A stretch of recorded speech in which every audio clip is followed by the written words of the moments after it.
Dando sequência à série de vídeos contando a história de vida de grandes personagens dessa nossa história, hoje eu vou falar nada mais nada menos sobre o maior propagador do cristianismo de todos os tempos.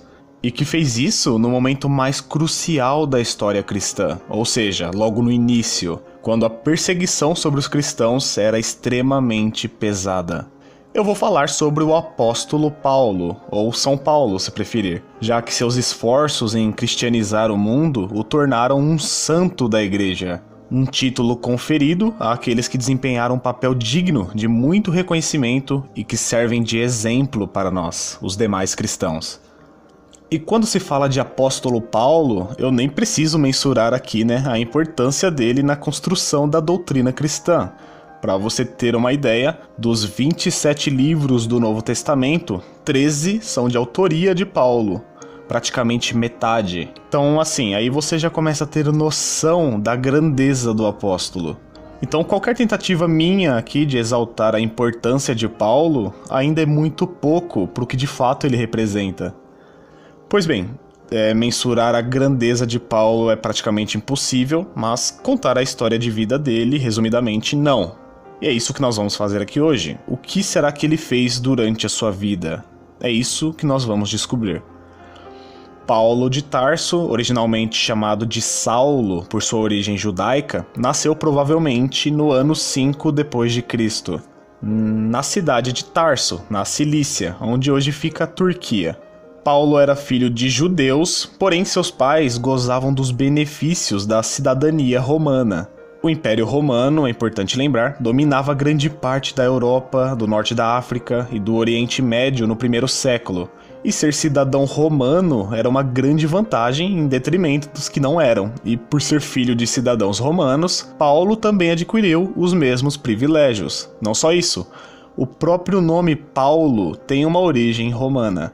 Mas pouco se sabe sobre a infância de Paulo. Mas fato é que ele saiu ainda cedo de Tarso, sua cidade natal, ainda muito novo.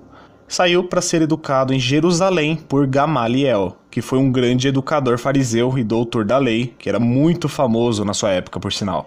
E seguindo a tradição da família, Paulo também se tornou um adepto da seita farisaica. Infelizmente, em sua juventude, Paulo não era o que nós podemos chamar de um fã do cristianismo. Tanto é que após ele assistir o apedrejamento de Estevão, o primeiro mártir cristão, Paulo tomou gosto pela coisa e se tornou um ativo perseguidor da Igreja de Cristo. Em sua empreitada contra os cristãos, Paulo, que na realidade era mais conhecido como Saulo, ele tinha dois nomes, um hebreu e um romano, ele ficou muito famoso por liderar campanhas de perseguição contra cristãos.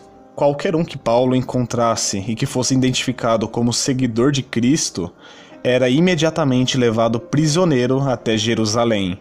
E esse era o objetivo maior de Paulo, destruir o cristianismo primitivo.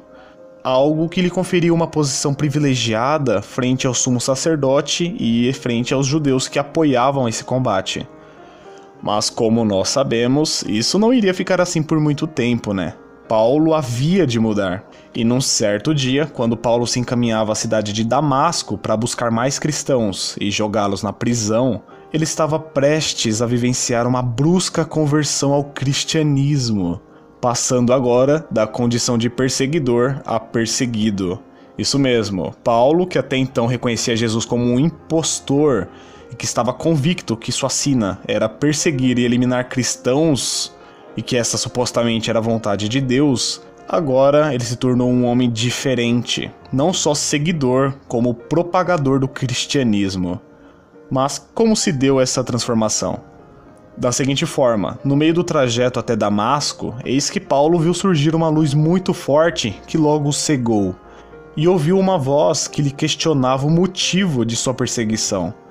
Essa era a voz do Senhor Jesus, transformando um inimigo declarado do cristianismo em um de seus apóstolos. Deste momento em diante, Paulo foi batizado e começa a sua missão de pregação sobre o Evangelho de Cristo. Em sua volta a Jerusalém, logo ele foi recebido com muita desconfiança pelos cristãos que ali moravam. Já que Paulo aterrorizava a vida dos seguidores de Cristo, uma conversão tão rápida assim parecia bom demais para ser verdade, Só que Barnabé, um cristão que acompanhava Paulo durante seu início na vida cristã, convenceu os discípulos de Jerusalém sobre a mudança de Paulo e o apresentou à igreja. Porém, a sua estadia em Jerusalém não seria tão longa. Como eu disse, o perseguidor passou a ser perseguido, e os judeus da região estavam loucos para assassinar Paulo. Então, tendo que se mudar, Paulo volta para sua cidade de origem, Tarso. Mas pouco tempo depois, Barnabé solicitou que Paulo fosse a Antioquia para auxiliá-lo em uma missão evangelística entre os gentios. E o período em que Paulo lá ficou em Antioquia, cerca de 1 ano mais ou menos, foi muito importante para que ele encontrasse verdadeiramente sua missão no meio cristão. E ele estava certo que seu dever era a conversão de gentios ao cristianismo. E a partir daí, o Espírito Santo orienta a igreja e Paulo recebe o chamado para iniciar suas viagens missionárias, algo muito marcante para a construção do apóstolo Paulo que nós conhecemos hoje.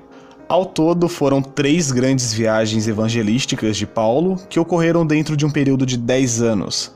Em síntese, Paulo se concentrou em pregar em 4 grandes províncias do Império Romano, na Galácia, na Macedônia, na Acaia e na Ásia. Esses lugares receberam mais ênfase nas viagens missionárias de Paulo. E é aí que Paulo estabeleceu grandes comunidades cristãs que eram muito organizadas e muito dedicadas à difusão do cristianismo. E a estratégia de Paulo com essas viagens era basicamente a seguinte: primeiramente, ele se dedicava majoritariamente aos grandes centros urbanos, e o propósito era claro, pregando em regiões mais densamente povoadas. A pregação alcançaria um número elevado de pessoas num tempo menor e, por consequência, com o tempo, os convertidos destes grandes centros espalhariam também a mensagem em cidades vizinhas, cidades menores. Paulo também tinha em mente que a melhor forma era trabalhar as boas novas também dentro das sinagogas, a fim de trazer judeus também para a fé cristã. Com isto, Paulo discutia a validade da antiga lei após a vinda do Messias e como as profecias apontavam para Jesus como sendo o Messias prometido, a fim de convencer tanto judeus como gentios prosélitos de que Jesus Cristo era realmente o Messias. Ao formar uma nova comunidade de cristãos, Paulo mantinha contato com eles, sempre retornando para visitá-los, mas quando ele não podia, Paulo enviava suas tão reconhecidas e prestigiadas epístolas com o propósito de orientá-los e sempre reavivar a pregação do evangelho nessas comunidades. Como eu já disse no comecinho desse vídeo, no total, 13 cartas fazem parte do cânon do Novo Testamento e que foram escritas pelo apóstolo Paulo. Basicamente, as epístolas paulinas, como são chamadas, se resumem a documentos destinados a algumas comunidades cristãs específicas que forneciam grandes ensinamentos desde sobre a pessoa de Jesus Cristo, a doutrina da salvação, até sobre como um cristão deve agir em determinados momentos, e a vida cristã no geral. Podemos dizer que as cartas de Paulo são os textos fundamentais para a formação de toda a teologia cristã que conhecemos. Voltando às viagens missionárias de Paulo, através e graças a essas viagens, o evangelho pôde se espalhar consideravelmente. Dizem que ao fim da era apostólica, ainda no primeiro século, já existiam centenas de milhares de pessoas que professavam da fé cristã. Um resultado fantástico que demonstra que Paulo não era somente um bom escritor e um grande mestre.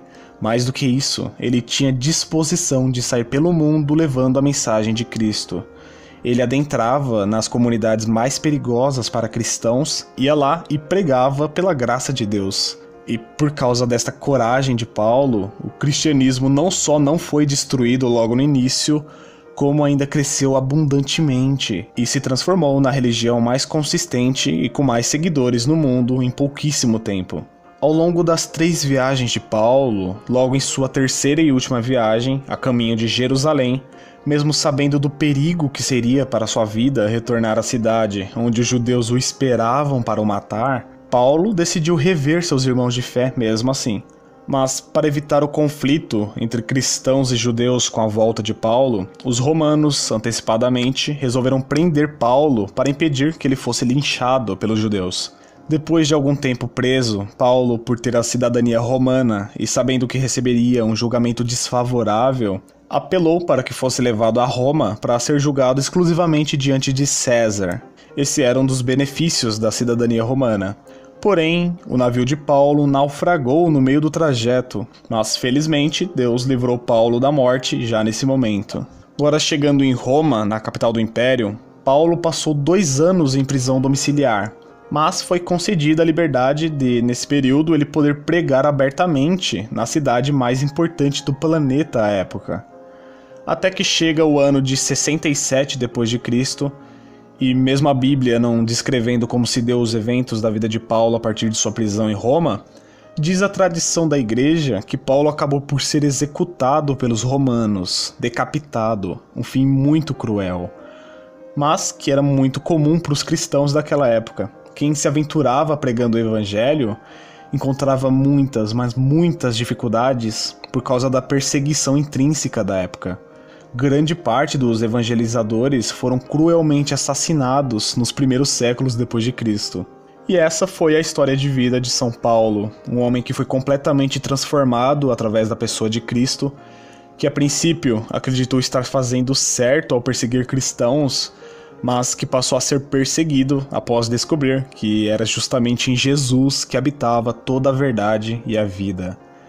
E como homem obediente que foi, Paulo ouviu o chamado de Deus, se subordinou a Cristo e logo se sentiu na obrigação de levar essa mensagem onde quer que fosse.